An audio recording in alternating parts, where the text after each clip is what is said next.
这个90块的便当，一早煮好，有菜、有肉、有卵，营养丰富。动员济志工来这间海产大家到船，至少有300个。这就是当年因为食毛灰、跋筊等到处离解后公营，因为妈妈的目屎甲信用缘故，互伊下定决心戒毒，浪子回头，并且进一步固定每礼拜六分便当，互家友回馈社会，已经长达8冬。现在疫情稳定以后，佮重新恢复爱心便当的发送，用伊的生命故事来温暖社会，同时嘛带动济单位对咧做爱心。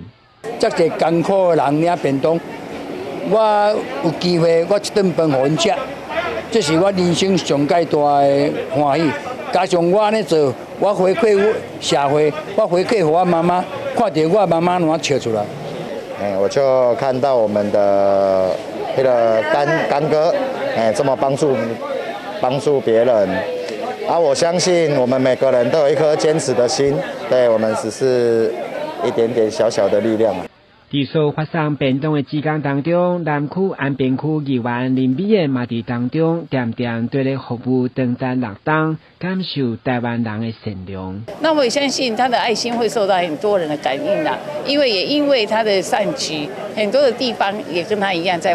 启动这个爱心机制的。那我想，虽然是一个小小的便当，但是里面